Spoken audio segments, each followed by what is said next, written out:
Welcome to Expedient Means with Lin Wei on Time Monk Radio. Lin currently resides in China and is the founder and head teacher of Guizhen Philocultural Society. He has extensive experience in Buddhist and Taoist meditation, Qigong, martial arts, and traditional Chinese medicine. To learn more about Lin, please visit his website at www.guizhenhui.net. Tonight we will be speaking about the profound and the mundane. And tonight we have Lin and Malik joining us. Hey. Welcome, guys. Good morning. So the profound and the mundane. Yes. This is the second part, more of a discussion related to the monologue you gave last week. Right. You know, that was that could have gone in further, and you know, I like having a lot more involved, especially in that, meaning more to stir the pot. So More crazy discussion. questions. more crazy questions, more commentary, stuff like that to add to it, because it can become not a confusing thing, but can cause people to be stuck when they're sitting there going, what's profound and what's mundane. Well, I guess in listening to the speech you gave last week, the thing that struck me the most is that really, according to what you said, there is no profound and there is no mundane. It's all just our views, our discriminating mind creating that concept. Right.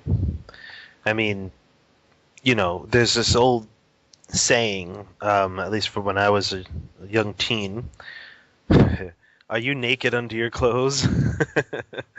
And basically it's, we cover ourselves. We cover the body. We don't see what's underneath the clothing. We don't see what's underneath the covering. We assume what's under there, but we don't see it. You know? And this is what I'm talking about. We cover so much of the world out there with our own false thinking. And then we assume that when we get a little taste of, you know, maybe we missed something, we didn't cover enough, or our false thinking kind of stopped for a split second, we get a taste of reality, you know, we consider that to be very profound. It actually brought to mind a story, and I'm sure you've probably heard the story yourself, but the story of the poor farmer. Are you familiar with that one? Please go on. Nope. All right, I should warn everybody, I'm probably going to butcher this story all to hell, but I'll give it a good shot. So essentially there was a farmer who had a horse, and the horse ran away, and then his neighbor came up to him and said, "Oh, that's unfortunate, your horse ran away, that's bad luck." Then the next day the horse returned, and it brought two wild horses back with it. Then the neighbor came and said, "Wow, it returned with two horses, that's definitely good luck." So I think the week later, the farmer's son got on one of the new horses and fell off and broke his leg, and the same neighbor came over and said, "Wow, your son broke his leg, that's terrible luck."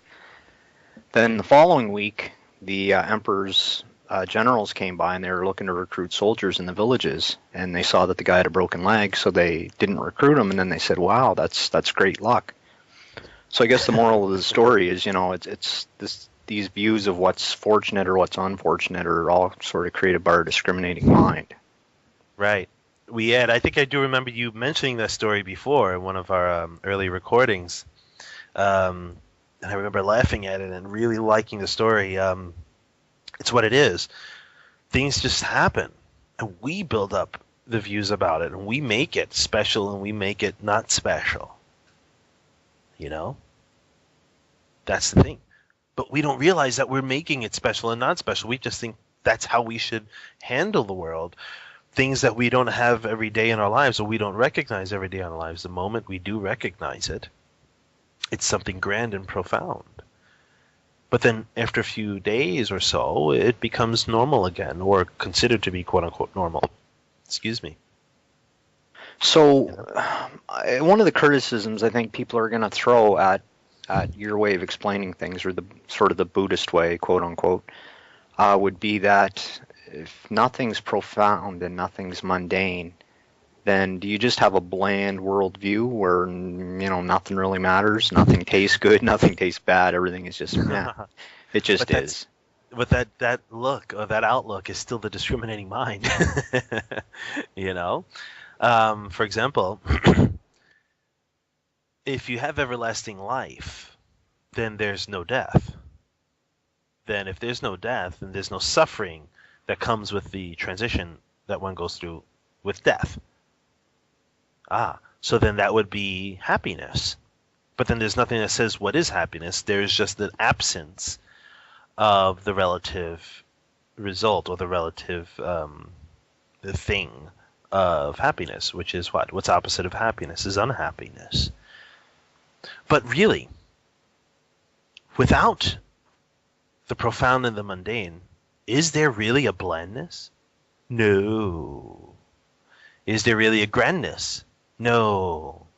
In our own perception, we consider the beingness of a grand or a profound is wonderful. And thus, we state that something has to be that way in order for it to be enjoyable. But that's still our discriminating thinking. So people are not going to get to the core of the true reality.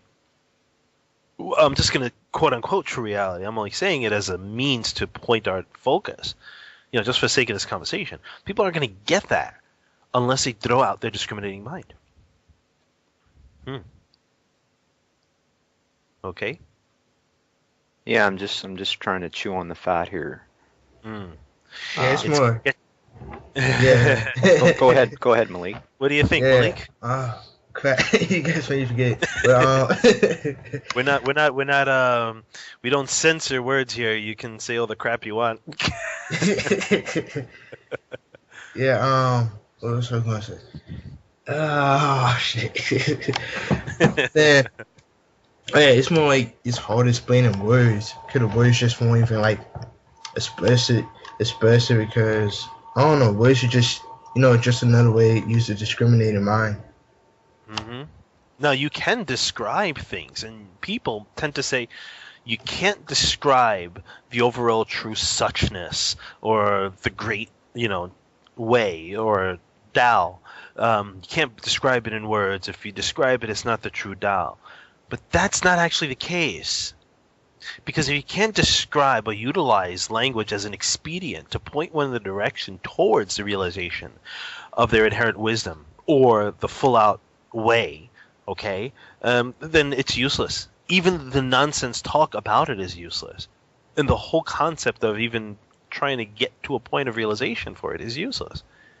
So you see, words are useful when it comes to describing this specific thing. It's okay to try to describe, but make sure that the language utilized, or the mannerism in which the language is utilized, lets the person cut out false thinking.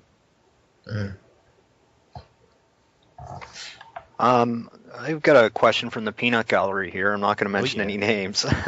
But say some people think that happiness could be found in the mundane. From your perspective, I would guess you would say that that's just dualistic thinking, or? I would say go for it. Yeah, it's dualistic thinking, but it's better than being unhappy. Or is it? Why is it better? What's better about being happy versus unhappy? And again, that's dualistic thinking too, right? Yes. So we got to utilize the duality as the expedient to cut through the duality, okay, and get to the non-dual thinking. So if someone decides they would rather walk along a bed of nails that are about 3-4 inches apart from each other and stab their feet on these nails, literally their weight is not going to be held up by the nails because they're about 3 or 4 inches apart. So they're literally going to step on the top of the nail and pierce their skin. If they figure going through life like that is okay, then be my guest. Some people may not. Doesn't make it wrong or right. It just means people do not feel comfortable walking on something that breaks their feet. Okay? They find it to be painful, unhappy, okay, suffering. So they rather be happy and go along their way. That's what I mean.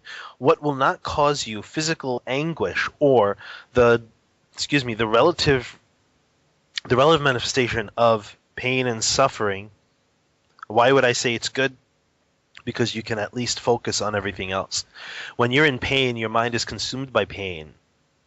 Okay, when you're in suffering, your mind is consumed by suffering. So what happens is you can't put focus on anything else. This would be a later talk in the Hell Realm discussion I would like to have later on. And even in a further topic of, discussing pain. pain itself.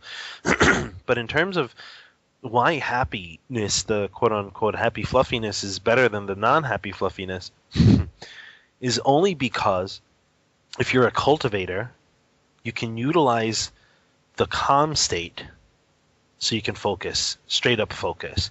If you're in pain all the time, you will lose your concentration ability. Your ability to concentrate will be hindered.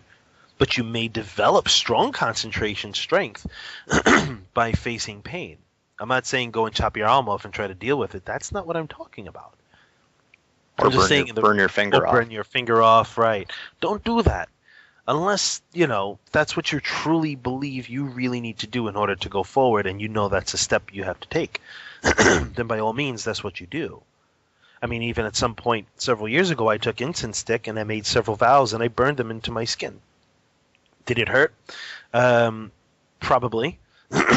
Excuse me. I don't remember too much now, but I mean, if you ask me if the tattoos I got when I was younger hurt, I don't remember. I know one of them I fell asleep for about 2 hours.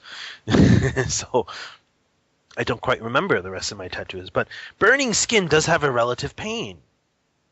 How you utilize or how you focus would take that pain out. You would alter your experience. So how you affix your views will determine the reality you experience.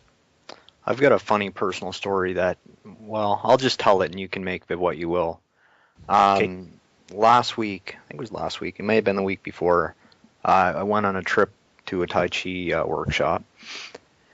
And my girlfriend, she really wanted to go downtown. It was about a 20-minute walk, and it was pissing rain out, and I was kind of thinking, yeah, I don't really want to go, but, I'll go for her because I know she wants to do it, but... So anyway, we had to walk through the center of town, and in the center of town there's this humongous hill. It's sort of like a tourist attraction, you can drive up it. So we started walking up this hill, and it's pissing rain down, and the wind's blowing, and I'm thinking, yeah, in my mind I'm thinking I shouldn't have came out. I don't, this isn't enjoyable. So I was creating all these different views. So then we got halfway up the hill, maybe we got to the top. And it's kind of, you had to walk all the way around the hill in this big, long, round motion. So I see this path, a shortcut. And it's not road, it's not paved, it's kind of muddy and everything. And of course it was raining, pouring. And I thought, well, let's just take the shortcut. So I start walking down this. All of a sudden I slide down the hill. I am covered from head to toe in mud. I'm like literally a mud ball.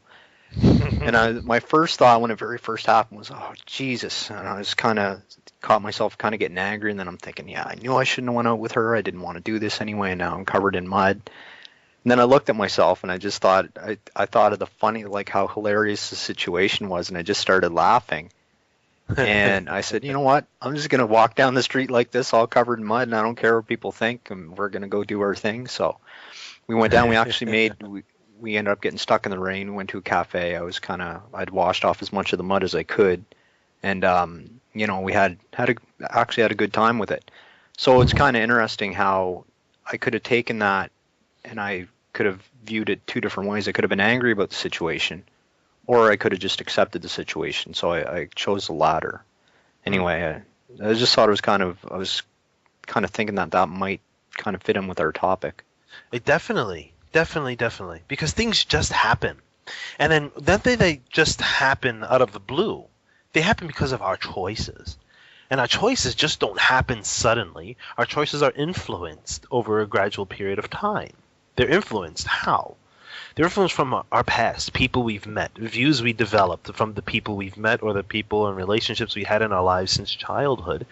And then even right from our parents when they started doing their thing and, you were conceived of in the womb over there, that energy that they had helped spark up the whole process of your physical body.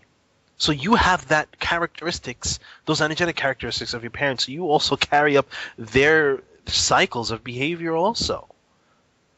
So there's a lot of stuff to work through when we're breaking down our discriminative thinking and the phases we've developed throughout our life. There's a lot to break through. So now that we see how our choices are made, the situations that just happen, when I say just happen, I don't mean They just happen, like I said, out of the blue. We get to see how our situations are made because when they happen, at the time they happen, it is us who make them what they are. They don't have to be opportunities for other things. They don't have to be anything else. They just are that.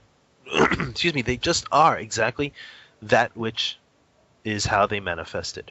That's it. It just felt like the universe was playing a joke on me almost, like, go ahead, take that shortcut, see what happens. Sometimes it feels like that because we are the center of our own world. Yeah. We really are. You are the center of your own world. If you weren't the center of your own world, then you wouldn't see things bad happening to you at all. It would be bad things happening to everybody else, and you're the one that has to fix it up because they're the center of the world. The lesson would be just if that's what you're doing, just do it. Your discriminating mind takes you away from what you're doing and usually causes more problems. Okay? That's how we see. For me, my experiences are like this every single day. And a lot of us are like this every single day. You can choose many million types of outcomes or from everything that you decide all day long. How you're going to answer somebody. If you're going to look at someone in their eyes just for the fact that you're in the same room with them. Should you wear your headphones over one of your ears and leave the other one open just in case someone talks to you? Maybe they're not going to talk to you. What do you do? Okay? Stuff like that all day long you face. I'm just using my stuff as an example because that's what I do every day. I sit in an office, then I go teach my classes, come back to the office, I put on my headphones, I listen to our past shows and make sure that, I didn't make any mistakes. If I did, I would, recap on the following show. Oh, in this episode, blah, blah, blah, blah, blah. Or I listen to some music, or I watch a movie. I sit in my office, I correct papers, and I watch a movie, and I do some writing online and drawing, whatever. But that's what I do. So I face people all the time. In my office, I have about 12 or 15 other types of other coworkers and different teachers. They talk to me daily. So I leave my headphone over my ear. One over the ear, the other one is open, just in case I hear them. And sometimes they don't mention my name at all. But that courtesy is there for myself, not for them. It's selfish. Why? Because I know if I cover my ears, I'm cutting off people. And I don't Maybe that's not such a bad thing in some cases, though. Hey, you got to see conditions. It's different for everything. My conditions here are very different. They're very calm and, very homely, actually. So if I cut people off around here, it just creates, a wall in between communication. That's not good. Why isn't it good? Because it's not conducive to a specific thing you're looking for. See, this is where it goes in before. Choosing the happy, fluffy path or, I want to walk on nails all day long, and stab my feet and walk around with blood everywhere. You got to see what's conducive for you. What is the seed you planted? What is the goal you're looking for? And how are you going to get that seed to sprout? What is the causes? How are you going to utilize the causes to be nourished in a way that gets you to the result you're looking for? You plant a watermelon seed, you're not getting oranges. You're planting watermelon seeds, so you get watermelon. How you nourish the soil will make that crop healthy or bad. In terms of your worldview, well, not just yours, I guess you could say the Buddhist worldview, where there really is no profane and no mundane. I just said it again. I said profane. Sorry. You did say profane. The profound. There is no profound. There is no mundane. I don't know if it's a Buddhist view. Well, it's why I say no profoundness and no mundanity. I almost said profane. Why I say that is because I'm trying to point people to look at the non-discriminative mind. Get off this view of the yin and yang. Get off the view of the middle. Chop it out. Stop thinking which one is what. Don't think which one is what. Intuitively know. Well, yes. I would think you could use those views for positive benefits. Yes. Use it. Definitely. Yeah, because that's what I was going to say. You could take these simple things in life, and if you could extrapolate, sometimes you can extrapolate great lessons from simple things. Yes, I use yin and yang in a lot of my talks out here with some of my friends. I use it as a way to get them to the non-discrimination or get them to the non-duality. You see, things are used as an expedient, hence the name of our show. Expedient means you'll get the whole idea, and then you'll get right to the idea. The whole idea has a whole bunch of stuff mixed into it. What makes it the whole idea, things that add to the whole idea, the processes of it. But then once you get all of that, what are you doing with it? It's like going to college for all these years, you get your PhD. Now you do nothing with it. Well, you get a job. Then you get a job, and then you expound on what you've, I guess, attained through your PhD studies and your experiences in life. But you personally realize, though you went through all those studies, what's more important is your experiences. And then, what makes your experiences important is your views. What views did you have that led you to become the person you are, led you to do the things you're doing? That's what you really got to look at. Holding on views is okay, but don't attach to them like they're the end-all be-all. Because once your physical body is done, you choose to take those views with you. You're in for a big surprise. Things are much different on the other side. Malik, as a young man, what are your thoughts on experiencing the? Oh man, he probably feels like he can't look forward to anything now. I can't enjoy nothing. Shit, I'm done, man. Wait, your thoughts on experiencing what? Yeah, you won't be able to experience anything anymore. Well, he'll be able to experience it. He just won't be able to hold a view of enjoying it. I enjoy everything, man. I hold every views. It's funny. See, that's the duality of it. Malik, what do you think?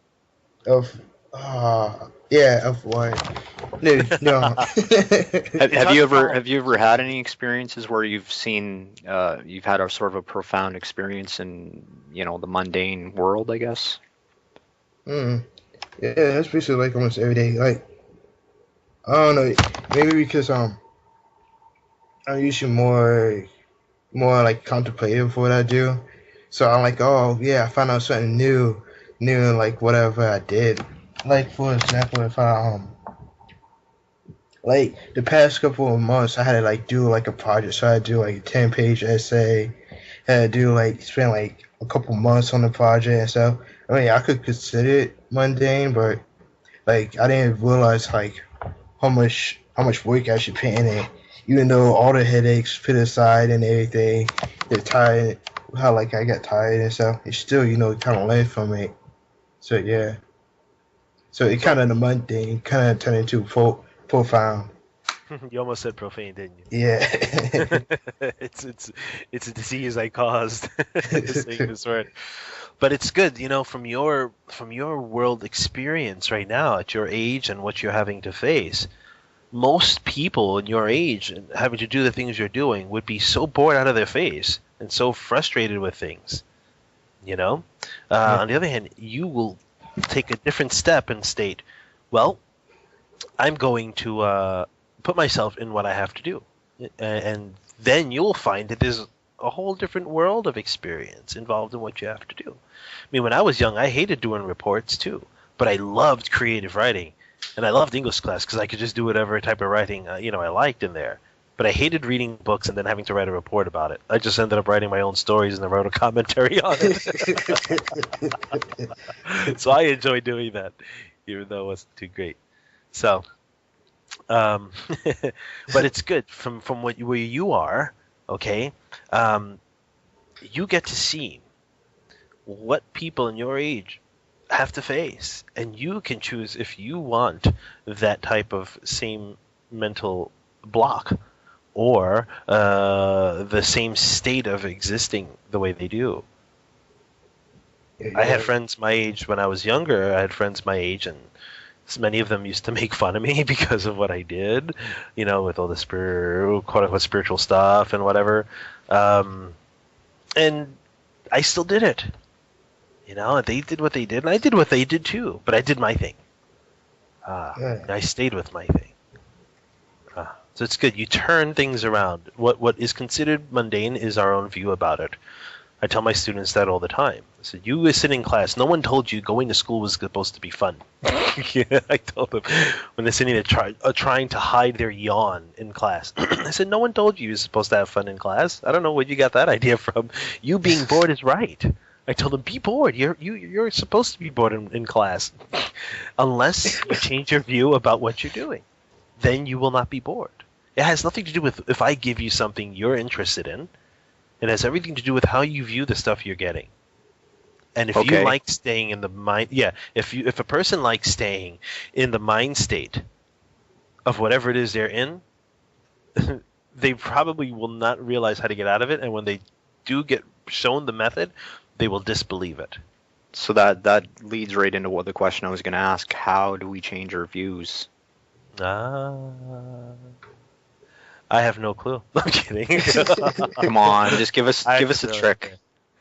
Oh man. Okay, well, changing views, people can say very easy, all you have to do is just change your idea about something. But people don't have a clue of what they need to change. And if they do need to change it at all. So how are they going to change something they have no clue of what they have to change? It's like going to war and you don't even know where your enemy is. And you're just riding around out there in the open fields wondering, where is this guy? You have no clue who you're facing. How are you going to find them?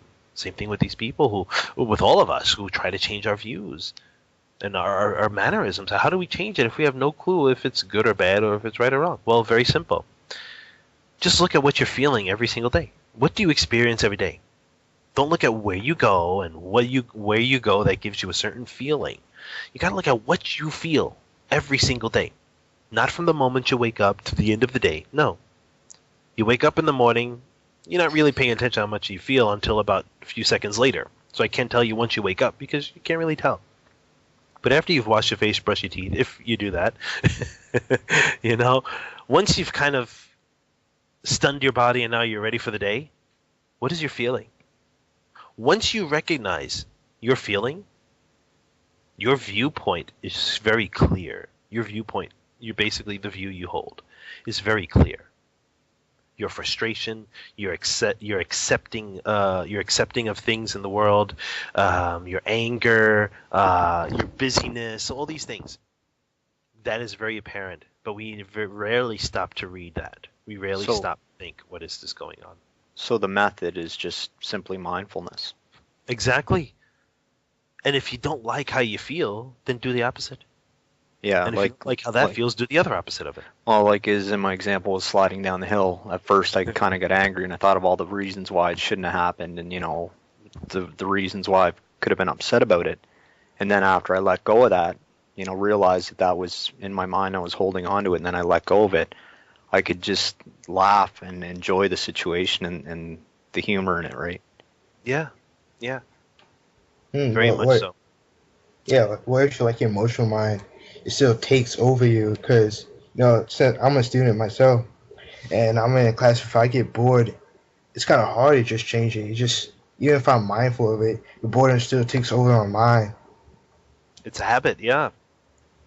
I mean, for you, and for all those other students out there too, you're in class. It's kind of embarrassing to be really into what the teacher's saying. Because people can be like, what's wrong with you? This guy's a flake. He's a retarded. I don't want to listen to him. That's, when I was in class in high school, when I actually went, I was really into my English class, and other students are just like, whatever, and they made fun of me or whatever. I said jokes here and there. And I was still into my English class. I really liked it. When I went to history class, you had different groups of kids in there, and they were just like smoking cigarettes out the window or drinking beer in class, and the teacher was like, I want to teach, who's listening? And I looked around going, damn, if I raise my hand and say I want to listen, I'm probably going to get beat up. So I just got my stuff, walked to the front of the class, sat in the front desk, and I said, go ahead, go. I want to hear. And he would teach a class for like a few of us who were just paying attention. So it's really difficult to show your interest, even when you're not interested. We got to ask ourselves, what is it that we're not interested in about? What is it that we're not interested in about? There's actually a viral video that's going around now. You probably haven't seen it because I think YouTube is still censored in China. Unfortunately. Yeah, but anyhow, the gist of it is that there's a kid somewhere in the U.S. who is sitting in his class, and he just gets up and starts lecturing the teacher. He said, all you do is sit there and you give these handouts to people. People, kids don't really learn like that. They need some attention. They want you to go up there and talk to us. And anyway, kind of ripped the strip off this teacher, and the video's gone viral. It's got like several million views now. Oh my God! Did the teacher lose his job? I don't know. I probably not, but it made the teacher look really bad. But I'm wondering who's in the wrong there. Is the teacher in the wrong for not really having any interest in teaching the kids, or is the young man in the wrong for voicing those objections, even though they seem justified? But are they just a state of his mind? Most likely, we don't really know what the curriculum is for that class. I'm not making an excuse for the teacher because I'm a teacher. I mean, look, I hated teachers when I was younger, but it doesn't mean those teachers were bad teachers, or it doesn't mean they were good teachers. When I reflect now, they were okay. They were pretty good. But anyway, we don't know the curriculum of that class. Maybe it's true the students had a specific idea that they wanted to be fulfilled, and the teacher didn't do it. Maybe they got bored. Literally, they just wanted some type of catalyst for their learning, possibly. And maybe the teacher just that was his style of teaching, and that was okay with his bosses. With the school was okay with the way he put out information. So we can only speculate, but we got to make it. If we're going to do any speculation on specific things, it's always good to do it in a very non-biased way, not for the student, not for the teacher, or not for the way things should be taught. I mean, that's just not going to get any answers. Really so I guess, yeah, really then what it comes down to is there is no right and wrong in that situation. They both had different views on how things should be, and you can't really say his view was correct, or you can't really say the teacher's view was correct. You can say that they were both correct, but the wrong thing was that no one realized the conditions for that situation to be that way. The student nor the teacher. This teacher must have thought the student's being a pain in my ass. I hope he's quiet, for his own specific reasons. And the student's probably complaining why this teacher won't go out and actually do teaching. So we got to look at it in not a liberal way, just in a way that says, cut out all this nonsense between who should be right, who should be wrong. Why don't you look at the conditions right there? What are the conditions that led to that situation? Let's investigate that. Okay. Same thing goes for all our situations. See, that's the thing. We'll see every day as in and out the same stuff. There's no excitement in our lives. But we can't go for excitement from the outside because that's not going to be wholesome, or it's not going to be quote unquote permanent. What makes it permanent? Permanent means it comes from you. You make excitement be, or you make it not be. I mean, it's just the way it is. You make something happy, you make it sad. I mean, I could have an argument with my wife. Not that I do, because we have discussions, thankfully. But if I had an argument with her, for me personally, I don't look to see who's right or wrong. I just look at, here's the situation. Let's fix the situation here. And if the person, she has her specific views on that, some people, you gotta hear them out, and then you lay out things. Fortunately, she's very straight up, and this is the situation too. Let's get it done. So we really diffuse anything before it gets too crazy. With people out in the world, outside your household, who aren't familiar with you, they may jump to conclusions because their own views and what they assume things are. So we got to change those views on them too. If other people aren't proper, I'm going to be proper. That's what you have to think. What is proper then? Well, what's going to bring you what you want in your life? And how are you going to hold yourself when you meet everyone else with it? Okay, this is what proper means. It means you're not going to do things that mess around with other people to cause them to have more false thinking. Okay, so that in itself could be called profound. Why? Because it's not something that's seen usually. I mean, something that's seen usually becomes ordinary, mundane. There's no flavor anymore, bland. But But then something new pops out of the way, and you're like, oh, wow, that's amazing. You know, some new insight comes, and that's the most profound thing I've ever seen in my life. Yeah, I'm sure it is profound. Only because it hasn't been there in all of your life. But if our views weren't where things are just the way basically, things are the way we make them, but we don't realize that, we'll see them as mundane, then everything is profound. Everything else that comes is profound. Things that break the monotony is profound. Things that keep things the way they are is mundane. That's how people view things. And that's unfortunate.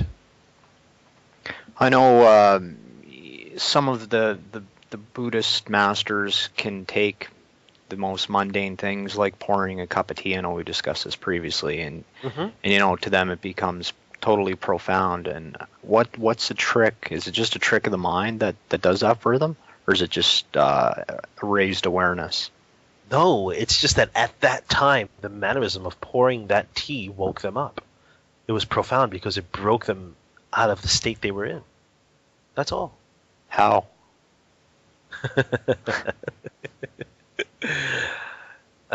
Think of a boiling pot of water. Finally, it starts to boil, and you hear it whistling. But just before it was whistling, there was no sound. I mean, you don't hear the water vibrating. You don't hear all the then you don't hear all that. You just hear that there was no whistling, and then it's just whistling. That's profound. It's a process too. Over a certain period of time, that water was being prepared. Then it became hotter and hotter. The process for it to be hotter and hotter eventually brought it to the point where it was needed to be utilized. It was going to be utilized at a specific temperature, and we only knew that temperature was reached when the pot whistled. Think of enlightenment as the same way. Over a certain amount of time, things get tempered. Things get cultivated. Then it's ripe. There's a catalyst for it. Something that lets that sprout, or that little tree sprout. Okay? There has to be a catalyst for it. Maybe the tea was just the catalyst, and it just pop. The mind opened, or the person realized, and that's it. Or for instance, if the cup drops on the floor and breaks. Yeah, it's just something is a catalyst. All things are just the way they are. Maybe things like that happened billions of times in the person's lifetime, but they never got it. But finally they got it then. You know how many times cups broke all around me? Sometimes I broke them by accident. Sometimes I broke them on purpose. Okay, you know? Sometimes I poured tea on my fingers just to see if I'm going to, wake up when I was younger. I'm going to try that. All the listeners should try that. Burn themselves with tea to see if they wake up. Kidding. I don't think that way. Kidding. Yeah, guys. right? So, I'm just joking. But the thing is that all the things that happen every single day trigger you to go back, to turn the light back in, but we don't realize that's what they do. And why don't we realize that's what they do? Because we're too busy realizing everything else that takes us away from the thing that really is the most enlightened part of us. Everything that we consider mundane resides in the enlightened. Okay? So most people, I hate to say most people because I don't know, but would you hazard a guess that the majority of people walk around in sort of a sleep state, just basically not very mindful of anything? We can liken the non-mindfulness to a sleep state, sure. Just like, again, we have to speak on how we utilize our language to explain things so people don't, get lost in this word. People walk around, they're not very mindful about what they're doing at all, a lot. I mean, I can't name them, but I can mention there's a few billion of them that have no clue, walk around with their head somewhere where the sun don't shine, has no clue. Okay? And when you throw a little difference in there, it's denied. You can't do anything. But one day, something's going to click, and they're going to realize what you said had some type of merit to it.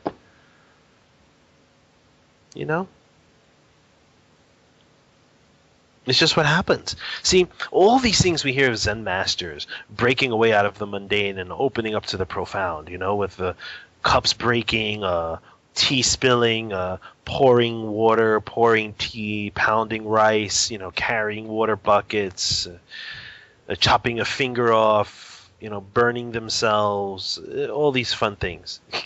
You're screaming. Screaming, yeah, all that, What we hear about all these things and like, wow, that has to happen for me to wake up. No, it's not going to work. Because all the things that could be waking you up happen all the time. What are we waking up to? I was just going to say that seems to me to be the central core teaching of the Tao Te Ching is, it doesn't have anything to do with all these energetic practices. Mm-hmm. It's just a mindfulness or a living in an awareness. Thank you. Exactly. You see, it's saying the same thing in Buddhism. We're saying the same thing in Taoism. Oh my God, why is two supposed different things saying the exact same thing? Because one mannerism of people, one capacity of the mind of people can handle one specific explanation of the exact same thing. Another set of people with a specific capacity can understand by saying something else, meaning the exact same thing. I hope you all get that. Okay? Because I can't repeat it. All I'm telling you, and all the Tao Te Ching was telling you, and what the Buddha's teachings are telling you, is simply, if something needs to wake you up, it's because you were just not woken up before. You weren't awake before. And things were trying. But it's not that things have to try. It's just that everything that happens to you, it just happens. The cup falling on the floor, breaking. It's not some magical, mystical thing that all of a sudden awoken the sixth patriarch and the tea burning his fingers. It's not. Because if that woke him up, and that's just so magical and profound, then the sixth patriarch, Huineng, he should have woke up in other ways too. I'm sorry. Yeah, Len. I'm sorry. The sixth patriarch. Oh, you gotta excuse me on this. I gotta recall back. The sixth patriarch didn't wake up that way. I was thinking of Master Xu Yun. He must be on my mind. Actually, I apologize. The sixth patriarch realized and awoken to the profound teachings by hearing a layperson speak a verse from the Diamond Sutra, produced the thought which is nowhere supported, and he felt extremely in tune with that. Wanted to know where the Dharma was being spoken, and he went to the fifth patriarch to listen to the teachings. He stayed as a lay monk with him for several months, but he was already awakened at that point. He didn't take the precepts, left home precepts for a long time afterwards. So we got to recap on my explanation of that. I think it was Master Xu Yun who fell in a creek, got his bones broken, still walked himself all up to another temple to do a Chan sitting, just to do a Chan session. This man fell into water and busted himself up with bones broken, skin broken. He got to the place, got to the temple, signed his name in the book as the next person, or the person to be on what do you call it? On call to pour the tea. And he's like, "Look, can I please just go and sit and meditate?" And they goes, "Who do you think you are?" He didn't boast he was, Xu Yun. But the abbots there are like, "Who do you think you are? Everyone here is the same. No one's special." So he couldn't get out of it. He didn't want to tell the person, "Look, I'm poor me, feeble me. I'm broken. I almost died. Can you please just let me skip and let me meditate?" So anyway, he sat down to do his meditation, and I think he was called, and before he was called, I'm sorry, I'm missing the story here. There is a portion where someone on the road seen Master Xu Yun walk into temple, seen that this man was getting busted up, got broken from the water. He fell into a creek or whatever, and was telling the monks. When they realized who he was, they didn't have him do the tea, passing the tea around. They let him sit there. They're like, "Oh my God, he really, whatever." So when they went to pour the tea for him, the tea slipped, spilled on his fingers. He got burnt, and the cup broke. And when the cup broke, he awoken. So if something so magical as that were to happen for everybody, okay, why wouldn't his breaking of the bones, okay, wake him up? Why did his almost dying wake him up? You see, it's just certain things that are just ripe, and they just happen that way. Yeah, Len. But like awoken to what? What do you mean? Yeah. To the non-discriminated mind, Okay. which I am not going to tell anybody what that's like, because hey, I haven't gone there. You know, all I'm going to tell you is when you awaken to the non-discriminating mind, it's just an amazing thing of why I say it's amazing or profound, because I'm using the expedient of dualities here to explain a principle. It's amazing and profound simply because you realize that there's no face and there's no face. Okay, But there's you just, yes.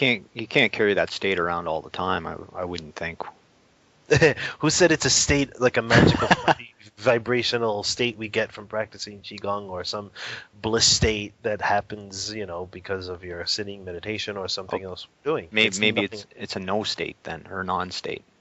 Get there. Tell me. Well, putting me on the spot Please. now. But you really want me to give you an answer, or like well, I'll give you a directional answer, a marker of no marks. It's very simple. The profound and mundane, right in between, doesn't even exist. So therefore, the mundane and the profound don't exist either. When we awaken to the true mind, the true nature, we realize that all things that had a face before don't have a face. But they still have a face because they have not awakened either. When all things don't have a face, it's understood that all things are one. Because they have a face, they're still views of separation. So when we awaken to the true mind, we awaken to our original nature, there's a realization that there is no separation. Obviously, everyone screams no separation and they go on tangents, but I'm going to tell you, that's it. There's just a state of no separation. No production, no destruction. No death, no living, no light, no darkness. And there's nothing in between either. But don't think, just because I say there's nothing in between, that there's actually nothing. Because everything that is on this world, or everything that we see in front of us, is able to be seen in front of us because of the thing in between everything else. The cup and the desk. The cup and my phone on my desk. The computer and the keyboard and my hand in front of the keyboard. Because there's something in between that, I'm able to distinguish those things. But what are we seeing with? Are we seeing with eyes? The physical organs? Close your eyes and you see darkness. A blind person who was born blind in the beginning cannot tell you the color that they see, but they do see something. So no one's truly blind. No one's truly deaf. When we lose our feeling, we don't truly lose our feeling. When we lose our sense of taste, we don't lose our sense of taste nor smell. So, that's what it is. I was just thinking, and this is probably oversimplifying it, but maybe that's not such a bad thing sometimes. I was just thinking it's a non-state because if you have a state or something you'd quantify as a state, you still have a view on a state. You still have it's still a dualistic view, right?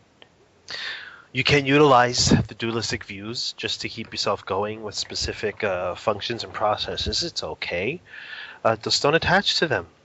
It's a state that is not a state. We just say the word state, okay, just for the sake of focusing on this conversation, utilizing this common word so we can get a gist of what we're talking about. But, in truth,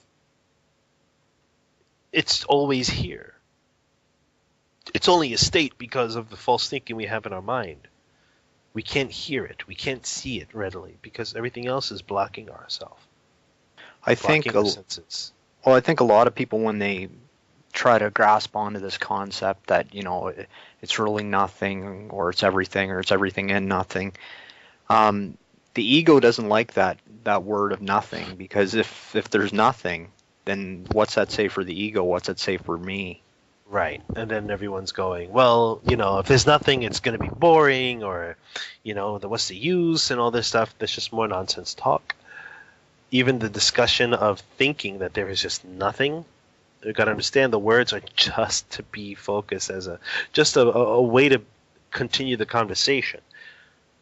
I'm telling everybody, if you really want to know, just go and cultivate. I mean, the method is there. Just do it. You're not going to get it in one day, but you may get it in 5 seconds. Who knows? It may take 20 years, 30 years, or 40 years. But that's the method, and people have attained with that method. Don't think this life is the end-all, be-all. That's the end life. That's it. No. I can't tell you that it goes further because you probably don't believe it. But you know what? That's fine. If you're looking for it, if you're desiring it, though, aren't you creating more attachments?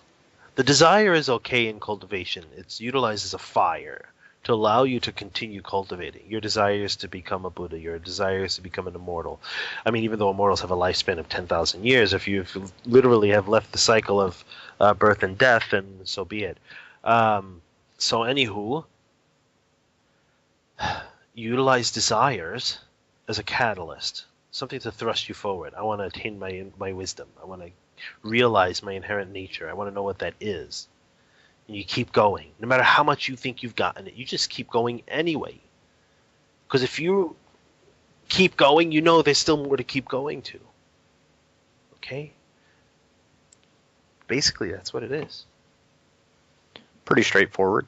It's pretty straightforward, but it's the most hardest thing people can do. Look, the Buddha turned around. I was half tongue-in-cheek there because, it is also quite complicated. Yeah. Well, basically, I mean, the Buddha turned around and says, you know what? You guys, there's a Buddha called Amitabha Buddha. He has his world called the Land of Ultimate Bliss. If he made several vows, I think he made about 49 vows or something like that. I should know this. And one of his vows was if you recite his name sincerely for 1 to 7 days, but he just meant as if you just recite his name sincerely for an extended period of time, when you're finished with this life, you will be reborn in his Pure Land. He will come with the other 2 sages, Guanxi and Bodhisattva, Avalokiteshvara Bodhisattva, and Mahastama Prapta Bodhisattva, and take you to the Pure Land where you'll be reborn in a lotus field in one of the 9 grades of consciousness there. You will have no suffering, none of the 5 evils, none of the ways of the turbidity in this world, none of the pains and sufferings of the Saha world. You will only have the means and consciousness of cultivating, attaining your Buddhahood, and coming back to teach all living beings. Oh, really? How do you do that? You recite his name, and here's the methods of visualization and posture and practice, but it's the most hardest method. Why? Because it's the most easiest method. It's the most direct. Mm-hmm. So is there, I was just going to say, is there an inherent power in that name, or is it just the views we hold towards that name that empowers it? The name Amitabha and then the name Amitayus are the same person. Amitabha is limitless light. Amitayus is limitless life, or I have it reversed. Either way, they mean the exact same thing. Okay, whether one means the other or it means something else, one means life and one means light, it doesn't matter because they mean the same person, they mean the same thing. When you recite it, you're not reciting to praise that Buddha, you're reciting your original nature. So if I'm saying Amitabha Buddha, Buddha of limitless light or limitless life, that means there's no death. That means there's no life either. That means things are not continuous because nothing stops. Mm-hmm. Oh no, what's that mean? Nothing's produced nor destroyed. Oh, what's that mean? Thus. It's neither coming nor going. Now you can contemplate that, bring it to your heart, bring it to your dantian, bring it to your heart, bring it to your third eye, bring it to your crown, bring it to any chakra you want, any energy center you want, and focus on that vibration of Amitabha and see where it takes you. But don't put discriminating thoughts to it. If you want something profound, I just gave it. But the Buddha gave it almost 3,000 years ago. Different calendars have them at 2,600 years ago. Some have them at 3,200 years ago. It doesn't matter. It was already given. So I'm just doing it again. I say it's a very profound thing that's happened. But who knows? It's only profound to the person who sees it as being useful. That's all. Because at that point, it's time for them to hear it, and it's profound for them to hear it. Is it mundane? Yeah. Because in truth, we're all Buddhas. We just right now we can call it false Buddhas, not fully realized. But we all have that inherent original nature. So yeah, actually, what I said is nothing special. I'm preaching to the choir, like. So in closing, Lynn, is there any, as usual, are there any practices or recommendations you can give to people that would help them? Yeah, I don't know, maybe transcend the profound and the mundane? Well, we can utilize these words, transcendence and profundity and mundane and all that fun stuff. We can utilize these words as methods to focus, okay? But understand that there's nothing grand about those words when someone says transcendental meditation and stuff. I mean, what are you transcending? Really, you're not transcending anything. You're changing your consciousness bringing your consciousness to a higher vibration, so it feels like you are going above. And that in itself can be likened to the word transcendence. So yes, fine, there is a transcendence there. All I'm saying is for people to recognize the profound and the mundane, as we've spoken before in the monologue, is nothing more than your everyday doings. Everything we do, that's what it is. And if we're needing to change our views, then change your views. Start by recognizing how you feel. Not, ooh, do I feel like this, or do you feel... No, don't go questioning yourself on what you feel like. You know what you feel like. Don't argue with yourself about it. You feel like crap today, that's what you feel like today. And what does that crap really taste like? What does it smell like? What does it sound like when you tell yourself and when you talk? Does it sound terrible? I'm sure it does, because you call yourself feeling like crap. Then you change your views. Who said you have to stay feeling these things? And if you're feeling extremely happy today, all I want to tell you is it's really great that you do feel happy and wonderful and in love or whatever you feel. But understand that even your feeling happy can turn to its opposite. And you will feel tired. You'll feel sad. Someone's going to piss you off. Someone's going to frustrate you. It's a great possibility because it happens endlessly. So the greatest happiness you feel all day long, the wonderful, recognize how is it you feel like that? How is it you feel like that? Understand your causes and conditions of that state. That's all. It doesn't mean that the happiness is going to make you feeling great later on. I mean, happiness doesn't hurt you. All the good, happy emotions won't hurt you, but they won't elevate you either. Well, the other emotions, the opposite of those, in the relative sense, they will bring you down. So you may feel uplifted by, happiness and love and joy and stuff, but that's also going to fade too. I would say let's look at exactly the space, not in between the happy and the bad. Look at the space where neither happy and bad exist, and it's not the middle. I'm not talking middle. So if you have the middle, that means there has to be something else there to say that this is the middle ground. I want to destroy, or not destroy, not a good term here. Let's take away the views of there being the good, the bad, and the middle. Okay, let's take that discriminating view out. Let's go to the source. Where is this joy? Where is this sadness? Where is our views? And what is the world without our views? That's what we got to look at. I know I asked you to wrap it up, but I had a thought pop into my mind that I wanted to run by you before we call it a wrap. Could someone say, as a practice, look at something and then practice changing their view, like look at it as a positive thing, then basically try to take that view and switch it to the opposite and just kind of play with changing their views? But you're still playing with views. Still playing with views. You are, but at least you are able to understand the duality of those views by doing that. Sure. I mean, if someone puts a gun to your face and you go, hey, no problem, go ahead. Be my guest and do that if it makes you feel good. But truthfully, in the face of adversity, it's adding fire to the fire if you're getting angry and you're going crazy about something. In face of adversity, it's good to be patient and observe what's happening, understand the causes that created the situation, and remember, what you say influences very strongly. What you feel influences what you think, sets out a vibration, and that influences things too. So be very cautious. When you're facing things of happiness and the good stuff, don't make it, oh, I want to change it to feel bad. You know? No, leave it the way it is, empower it. Because then it'll become a regular thing that you empower things for the positive. Why is it better to utilize positive? Because it just creates less false thinking for the rest of everybody else around you. That's why it's good. Not that because it uplifts people and makes them feel special and happy. I don't care that people feel special and happy. I care personally for myself. I care that they don't do other things that create more problems for themselves. To me, that would make them happy. Okay. That just brought one more thing to mind. It seems like, again, with this view of separation, there is no mundane, there is no profound. Why would we choose the positive over the negative? Like, you know. Well, basically, I mean, what we were just speaking about, the positive uplifts, okay, but it also helps people to not fear and not feel like their world is coming apart. Then they won't create more false thinking about the rest of the world. We already got enough false thinking already. More negativity just creates more false thinking. Positivity also does create more false thinking, helps people to create views of things being great and wonderful, and they get attached to those views. The problem really isn't the views itself, it's really the attachments. But let's work one level at a time.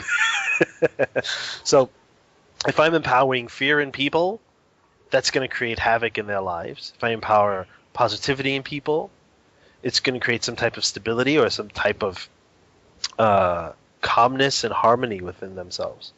Hopefully, maybe. It will create false thinking either way, at least the false thinking and positivity to a degree.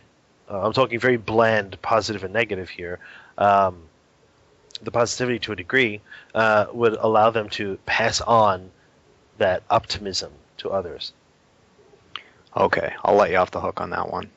Oh, thank you so much. All right, well, thanks again for joining us, Lynn.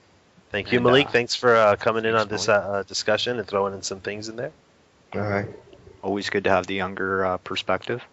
Oh, yeah. All right, that's a wrap. Thank you for coming. Good night. We should just use that for the outro. No. All right, just a sec. Get into character. Thank you for coming, man.